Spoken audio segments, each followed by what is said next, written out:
I rather buy instead of renting. One thing about me, I take action.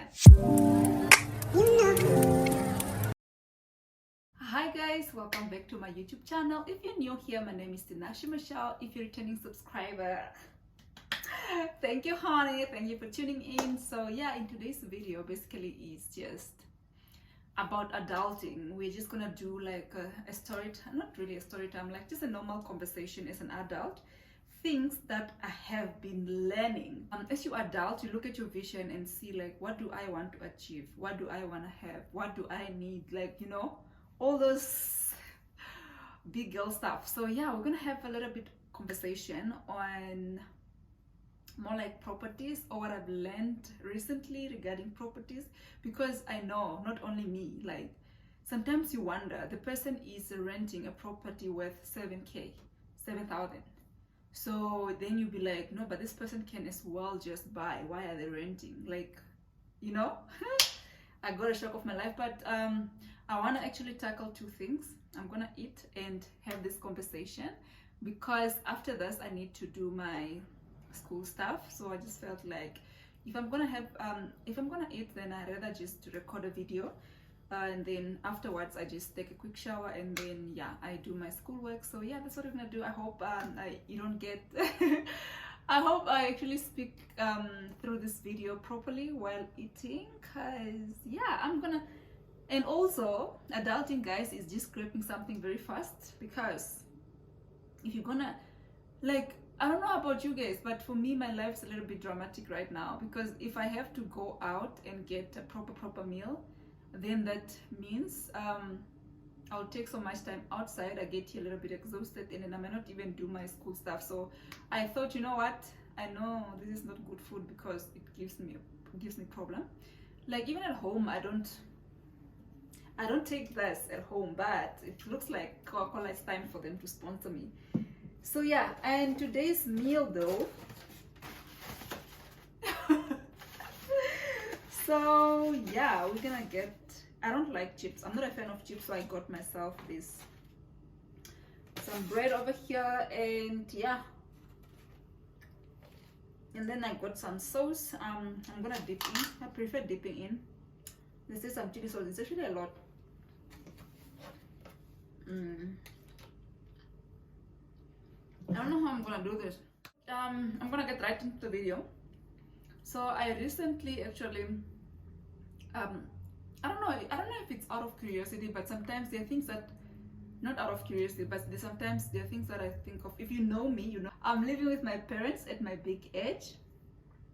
I don't have any properties. I don't have any assets. I don't have, okay, no, I don't have any assets. Oh my gosh.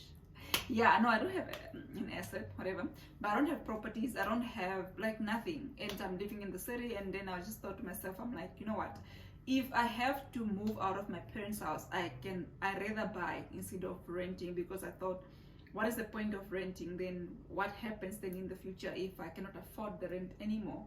So if I get a property of my own, at least that will be much better than that.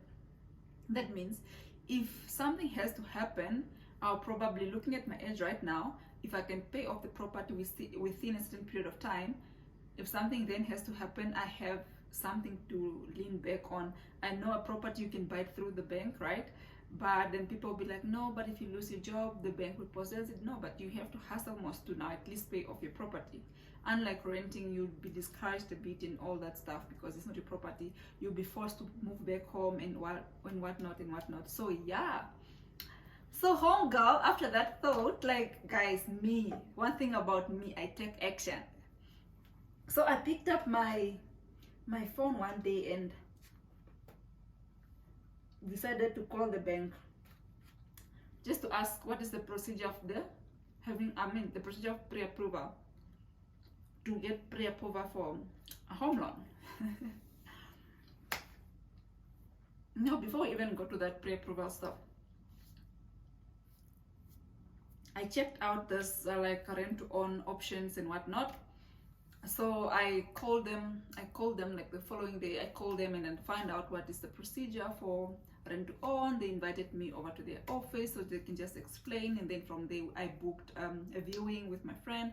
I called a friend, I'm like, you know what, let's do this. Then she accompanied me. We went to the appointment of information session kind of thing, where we were told like what is the what is the rent to own option. But one thing I've actually learned in that process is that sellers or agents, whatever, they also lie. Like some are honest, but there are people that lie. This lady hid some of the information regarding the rent to own, because that is the option. I felt like, okay, if I'm gonna rent, so for me, rent to own, how I define it by myself, just by the term itself, was I thought maybe you pay off, like the rental amount you are paying is actually getting deducted from your initial capital of the property. No, darling, that was not the case. She explained to us what the rent to own property. It felt interesting because then you fix the purchase price, and then you sign a sale contract for 5 months. I mean, so 5 years. Then after 5-year period, then you purchase your property. But one thing she didn't mention was that they kept that capital, the cost of the property, they increased it with 20 or 25%, I can't remember correctly. So that already increases the capital cost of the product, right? So we booked the viewing. So we went to view the properties. The properties were small, but yeah, the apartments were good enough. But then due to high demand, they also increased their price a little bit compared to when they initially started. So the 25% or 20% increase on rent to own, on its own, it was already like a no for me, because that means if a property is going for 660, for instance, that means that 660 plus 25%, so that was already high. Also, you pay 1% of the property. 1%, you will think, oh, what is 1%? But if you calculate 1% of 700,000, that is like 7,000, so it's a lot. Yeah, it's a lot. So you think like, no man, I can just pay, I can get a property that I can be paying off through the bank, 7,000, Leave us. If you see us living with our parents, my dear, mind your business.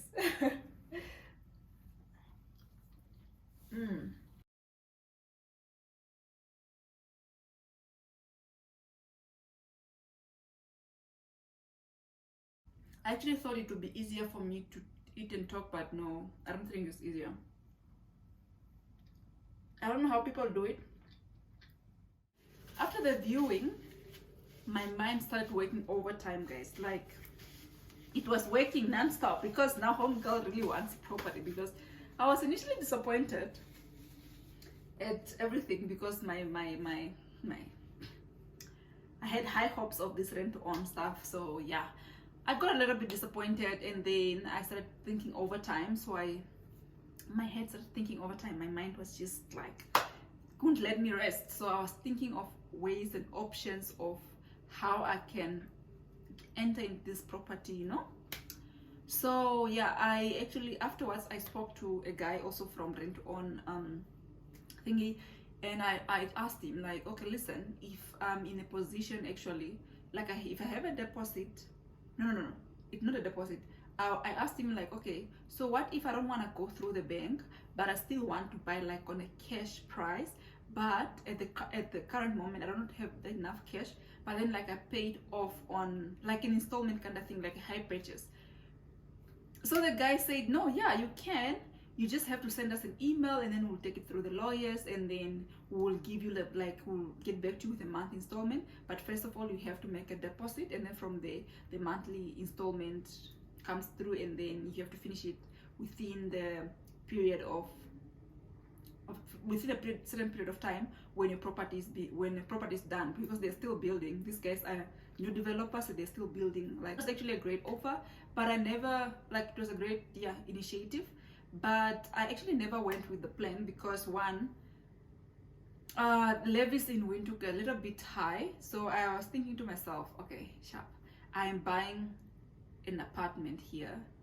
It's good to start with an apartment because it's in Windhoek. Windhoek rentals are just going out like this, and it was a 2-bedroom apartment. I was just like, it's good, but then the problem is that it was far, like it was out of town, like 15 to I mean 14 to 15 kilometers out of city center. So it's not that far, because then the guys, I asked questions that I needed because it's necessary. So I asked them like, okay, so if one moves here and they don't have a car, what are the other options? They said no, there will be an estate bus and whatnot and whatnot. Okay, let's cut that short. So I never went to email them because I was pinching a lot of things. I even wanted to be a marketer for them because child, like me and money. But I never went through with that plan because I just looked at it. I'm just like, no man. The rooms are a little bit smaller and whatnot and whatnot. So my Matmos was working overtime, so I decided, let me call the bank. Let me hear with this pre-approval thing. Like, let's see at what state do I stand with my current income and side hustles, whatever. What can I qualify for? Because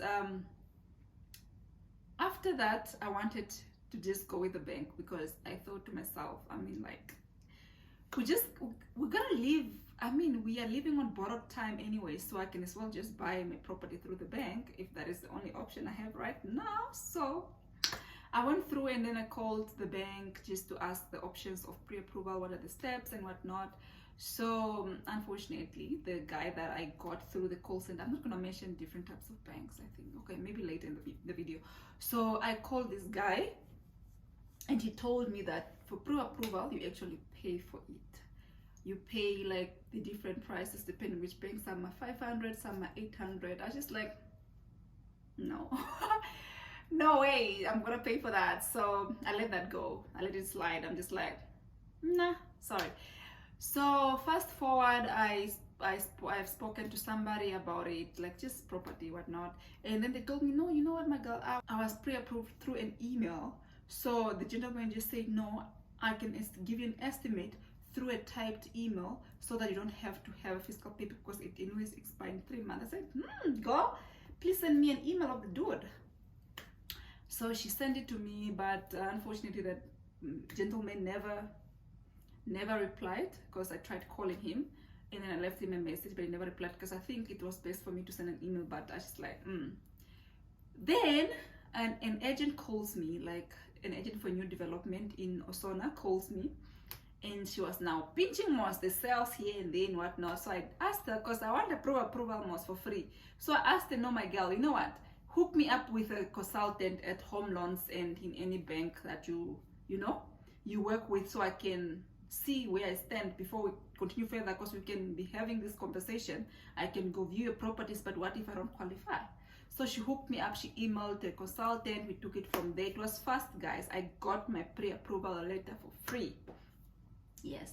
And then the second thing, I also called the bank that I bank with. They also said, no, it's fine. We can give you a free pre-approval because you bank with us. That is like our token of appreciation for banking with us, whatever.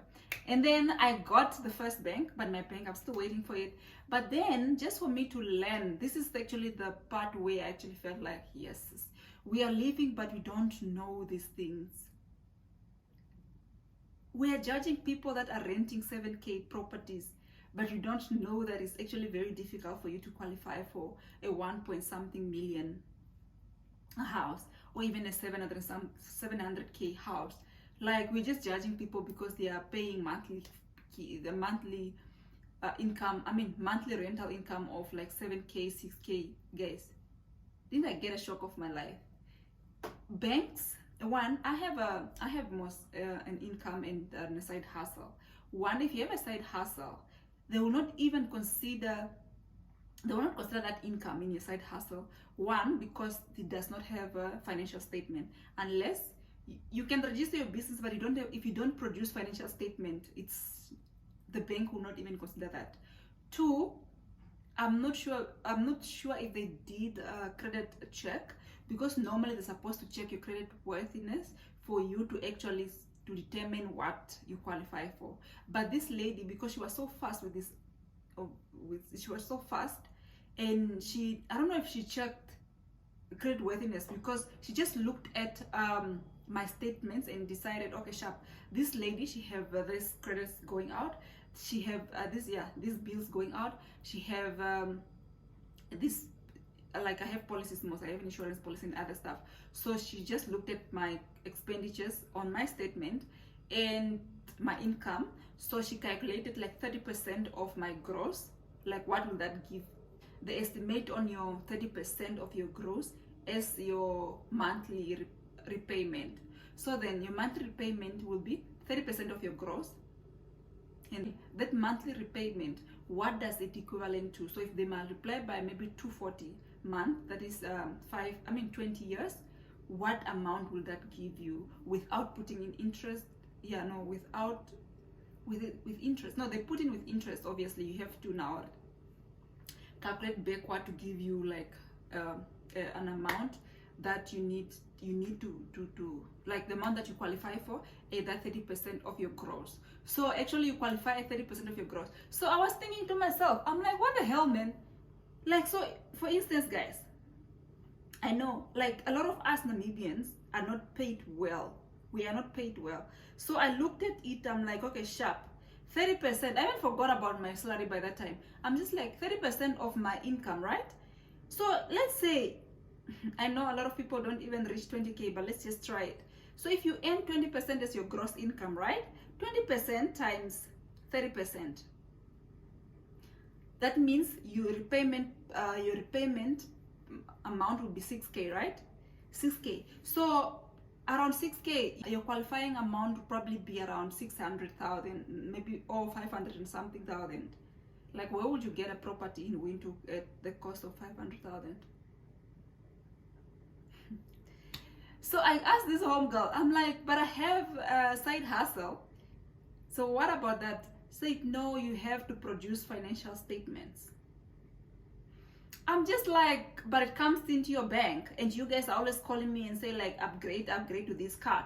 So it's easier for me to upgrade to a card where you can charge me fees, but you cannot consider that the money coming in actually can afford me a house. Guys, I just felt like, I don't know if that demotivated my hope of owning a property, but yeah, that is the reality, guys. Like, it's just so hard. Let's not judge people that are actually renting. So sometimes it's actually easier for you to rent than it is for you to own a property. Yeah, another thing I actually found out through the rent to own thing is that you can buy a property as a stokvel. Like, you come together and buy a property as a group of friends. But yeah, depending on what you're gonna use your property, you can maybe rent it out and then and see what you guys can do about it. And so I think we have come to the end of the video. So yeah, we have come to the end of the video. If you enjoyed this video, please give this video a thumbs up. Do not forget to subscribe, like, share, and spread the word. We are all actually growing. We don't grow backward, but we grow. You know what I mean? So share with someone that will find this information interesting. I mean, people have visions. Let's try to awaken other people's visions. Sometimes the crowd that we hang with, they don't talk about other like important stuff. So if they maybe find this video, be like, oh yeah, no, let me also see my pre-approval. Like, let's see what can I qualify for and what not. So yeah, before I actually sign out, okay, so FNB will be at Osona state, the Osona village, on the 8th of October. So they will be issuing out free pre-approvals on Osona developments, right? So they'll be issuing out free pre-approval letters immediately. So if you want a pre-approval letters, all you need is, if you're married in community of property, obviously you need your marriage certificate, and then you'll need your spouse signatures and whatnot. And then obviously your income and expenditure, that's your balance sheet, how much you spend in a month, and how much your savings are, and a lot of things that you need to fill in. It's not rocket science. So yeah, and then you also need your ID, you need what else you need? Yeah, obviously your pay slip, the one I see most if you're earning, and then your financial statements if you have a business that you take account, you have an accounting aspect in your business, you will need your financial statements. And then your statements also, if you don't bank with FNB, they require you to have a 6-month statement. So yeah, thank you so much, guys, and I will definitely see you in my next video. Mwah.